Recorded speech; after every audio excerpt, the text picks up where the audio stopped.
natin ngayong araw, kaya buong araw tayo nandito sa bahay.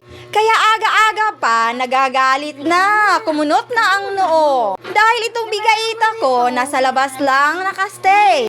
Tinanong nga siya kung saan siya galing, kasi sobrang pawis na pawis.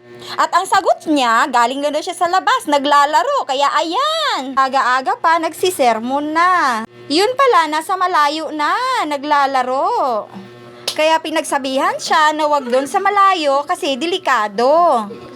Pero syempre, dahil bata, nakangiti lang, parang wala lang sa bungo ang mga sinasabi ng kanyang magulang.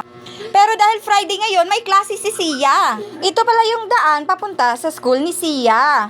Kung makikita nyo, ang daming bahay. At ang liit pa ng daanan. Hindi kagaya sa probinsya na puro kahoy lang yung makikita natin. Wala masyadong bahay. Dahil andito tayo sa syudad, kaya maraming bahay. Bago tayo makakarating dun sa paaralan ni Sia, makikita natin na ang daming mga tinda. Kasi dikit-dikit yung mga bahay, di ba? Pwede ka makapagtinda kung ano-ano yung mga itinda mo. Kasi nga, dikit-dikit yung mga bahay, ano? Hindi ko lang masyado maipakita yung mga tinda dyan sa gilid-gilid. Kasi nga, tingnan nyo naman yung sitwasyon ko, di ba? Kahit nahihirapan na, hala, kuha pa rin ng video. Kaya hindi ko masyado maipakita yung kung ano dyan, mga tinda sa gilid-gilid. Pero marami talagang tinda dyan bago ka makarating sa school ni Sia. O, diba? Nakikita nyo dyan? Ang liit-liit lang talaga yung daanan. Kasi nga, ang daming bahay, dikit-dikit yung mga bahay, kaya ganun. Natatawa nga ako sa sarili ko kasi nga medyo nahihirapan nga tayo dyan kasi nga, di ba, nakasakay lang ako ng motorsiklo. Nakababae pa ng upo, o di ba? Kaya ang hirap talaga kumuha ng video. Nakarating na pala ako sa school ni Sia. Sinita nga ako ng guard kasi nga yung suot ko sleeveless. Sabi niya, saan daw ako pupunta? Sabi ko, pupunta ako sa room ng anak ko. Action pa siya, sabi niya, ay bawal po yung suot nyo. Sabi ko, bakit bawal? Hindi naman ako nakapanty dito.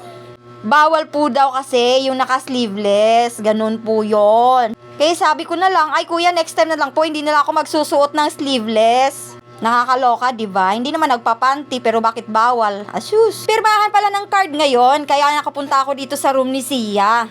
Kasi most of the time po, nandun lang kami sa labas, nag-aantay nila. Kaya ngayon, pinapasok kami kasi nga, pirmahan ng mga card ng mga bata. Kaya nakapasok ako dito sa loob, o diba? Hinahanap ko na yung room ni Sia, andun pa pala sa dulo. Yung out nila is 5, kasi nga, pirmahan ng mga card ngayon, kaya nakapunta kami dito ng 4. Medyo mahaba-haba nga yung lakad ko, kasi nga, nasa dulo pa yung classroom niya.